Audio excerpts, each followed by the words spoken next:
Hi hello नमस्कार, मी काजल तुमच्या सगळ्यांना स्वागत करते माझ्या एका नवीन ब्लॉगमध्ये. माझा अवतार बघा कसा झाला आहे. आणि बघा पेशंट, त्यांना त्यांची काळजी लागली, त्यांचा चेहरा खराब झाला आहे म्हणून. आणि आज ब्लॉग बनवला पण बघून घ्या. तर आता आम्ही आमच्या जुन्या घरी आलोय बघा. काहीच नाही, मोकळं आहे, जसं तुम्ही मागच्या ब्लॉगमध्ये बघितलेलं तसंच. म्हणजे सूज वसरे सोडून ना जास्त, म्हणजे थोडंसं काल कमी होते एका डोळ्याची, तर आज जास्त सुजला डोळा. तर टाकं घातल्यामुळं त्यांना लय त्रास होतोय. कालव करू नका किरं. आम्ही कपडे बिपडे काय आणले नव्हते बघा. आमचा अवतार का झाला हाय असं झालं नाही. ह्यांचे कपडे आणले ते ना, कुणाचेच कपडे आणले, फक्त सोनूचे कपडे येते. आमच्या आहेत म्हणजे साड्या आहेत, पण ब्लाऊज नाही, बाकी काहीच नाही असं झाले. आणि यांची तर काल मी धुवून टाकले होते. पोरं मागं बोलते ती. आणि आज ह्यांना हे घालाय दिलं. इथं यांचा हाय शर्ट पण तो घावतच नव्हता. हो सारखं पुसू नका ना. हा बघा टाका आलाय खाली, तीच आहे या. इथं जास्त झालंय ना, इथं साफ पण करायला नाही. जे टाक घातलं त्यांनी कसं घातलं, इथलं केस पण काढले नाही ती, म्हणजे मिशाची असंच घातलंय. बघू तुम्हाला बॅक कॅमेऱ्याने दाखवतो तुम्हाला. पे करा बघा, नीट बघा. हे बघा, इथून असं तिरकं टाक घातलं तर नीट बघा ना. नीट बेकार दिसतंय ती, घाण दिसतंय ती. दिसू दे ना मग. डोळ्याला ह्याला पण सोजा, ह्या बघा हाताला पण लागलं इथं. त्यांना वाटतं की माझा चेहरा काय खराब झाला का काय, सारखा आरसा घेऊन बसतात. काढू नका. रक्ताचं डफलं काय करायचं बाजूला मेनलं नाही. तोंड पण धुवायला येणार नाही, कारण इथं पाणी जायला आणि इथं पण जखम आहे, ती चिकदळल. त्यासाठी मलम बिलम काय दिलं नाही डॉक्टरनं. डॉक्टर म्हणलं की चिकदळल, त्यामुळं मलम नाही दिलेला. तर आपलं पाण्यानं पुसून घेतो. पण काय झालं, जास्त रक्त इथंच आहे, जास्त इथं केसामध्ये अडकले. आणि इकडं सकाळी घेतलंय त्यांनी पुसून. काढू नका, नक लावू नका त्याला.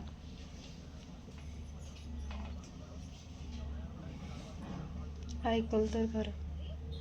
अजून 5 दिवसांनी जायचं आहे दवाखान्यात. बघू आता काय सांगतात. इथलं पण बघणार आहे, तर साफ करायला लावणार आहे. आता डबल गेलेलो तरी साफ बीप काहीच केलं नाही त्यांनी. हाय असंच आम्हाला पाठवलं, नुसतं पैसे घेतलं. तर मग काहीच नाही केलं. पट्ट्याही लावल्या होत्या, त्या पट्ट्या फक्त सोडल्या आणि इथलं साफ केलं फक्त डोक्याचं. बाकी दुसरीकडचं काय साफच केलं नाही.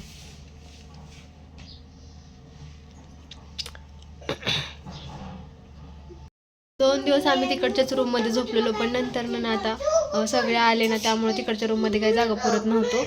ए गप्पा, भांडू नका.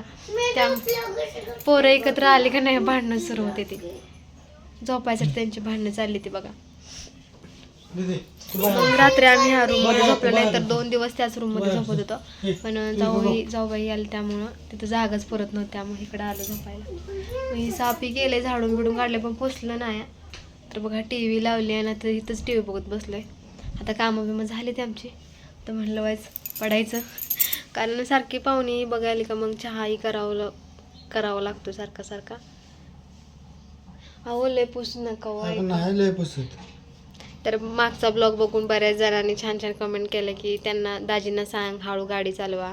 आणि म्हणजे चांगले कमेंट केलाय, काळजी घ्या असं तसं. काळजी तर घेतेच मी, पण दाजी काय माझं ऐकत नाही, तर ते त्यांच्याच मनाचं करत असतं. तर म्हणजे ती काही गाडीवरून पडलेलं नाही आहेत, पण नक्की काय झालं त्यांच्यासोबत ना, तो जेव्हा मी तिकडं जाईन ना रूमवरती, तेव्हा मी सांगेन. कारण इथं मला असं बसून ब्लॉग बनवायला भेटतच नाही, असं झालं आहे.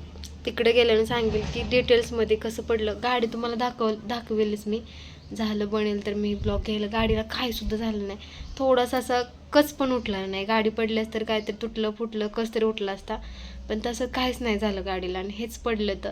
आणि 3 वाजता कामावरून निघालं, तर घरी 8 वाजता फोन येतोय की माझं ॲक्सिडेंट झालं आहे. तिथून पुढे ते काय करत होतं त्यांनाच माहिती नाही, ती कशाच्या भावनात होतं आणि कशाच्या नाही ते. आणि त्यांना आठवत सुद्धा नाही घरी त्यांना कोणी आणलं, म्हणजे त्याच्या डोक्याला मार लागलाय. त्यामुळं बस करा, आरसा ठेवा आता. इकडं बघा एकदा. आणि हाताला पण हे झालंय बघा, पण इथं डॅमेज आहे हात, इथं काय म्हणतात मनगटात, त्यामुळं इथं प्लॅस्टर केलं. हात असा होतोय, पण अशी बोटांची हालचाल होत नाही कारण इथून सांध्यातनं गेलाय. हा पण हाताला झालेला पण हात बरा झालाय आता. दोन्ही हाताचा एक्सर केलेला आम्ही. बघा हे बोट पण म्हणजे हे होतं पण आता हे हाय बरं आणि इथं पण लागलंय. तर हे झालंय बरं. पण हे हात आणि इथं लागलेलं टाकं म्हणजे पूर्ण इथून इथपर्यंत होट चिरलाय म्हणजे ह्या नाकापासून इकडपर्यंत. ती एवढं पण त्यांना आकारा येत नाही. रोज खाना पिणारा माणूस त्याची अवस्था कशी झाली बघा. एवढं चिकने दिसत होतं.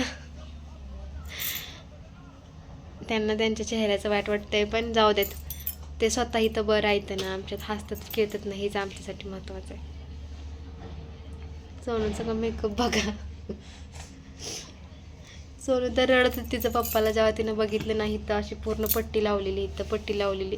तेव्हा तर तिला रडायला येत होतं पण तिच्या पप्पालाच भान नव्हतं की आपली पोरगी आहे ती रडती असं तसं काहीच नाही. त्यांच्या तीच नादात होतं, त्यांनाच काय समजत नव्हतं. जेव्हा दुपारी आम्ही हॉस्पिटलमधनं आलो आणि गोळ्या बिळ्या खाल्ल्या असतील ना तेव्हा त्यांना कुठंतरी असं आठवत होतं थोडं थोडं. म्हणजे मागचं काय आठवत नाही, तिथून पुढं सगळं आठवते, मागचं काहीच नाही आठवत त्यांना. असं झालंय. हिला पण कपडे आणली नाही ती बघा. ही तिथून येताना घातलेला ड्रेस आहे, तुम्ही बघित असेल लाईव्हला आल्यानंतर ना. तो ड्रेसच मी हिला घालून घेऊन आलेली आहे, पॅन्ट ही तेवढंच.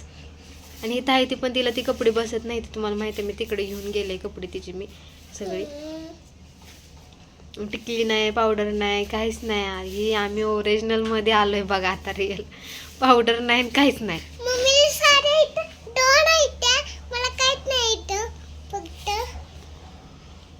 काढायचं शर्ट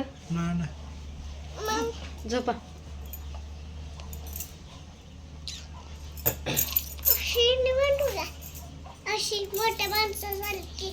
बांधा. घर पूर्ण मोकळा आहे, काहीच नाही इथं. बाहेर पण भरपूर अवस्था बेकार झाली आहे. तर चला आता मी पण पडते. आताच कामं झाले, ती भांडी धुणं कपडे जेवण बिवण. आणि किती वाजलेत माहिती आहे का? 1 वाजलाय. तेव्हा झालंय सगळं. आता थोडा वेळ पडते, नंतर आणखी संध्याकाळचं सुरू होईल. झोपते झोपते. झोपा. हां झोपलाय बाया. झोपा झोपा. तुम्ही गोळ्या खाल्ले ते ना आता. झोपा. ही बघा कसं झालंय ही. तरी बघा कपडे धुतलीत मी, पडले सगळे खालीच. माझा हातच थरथर करतोय.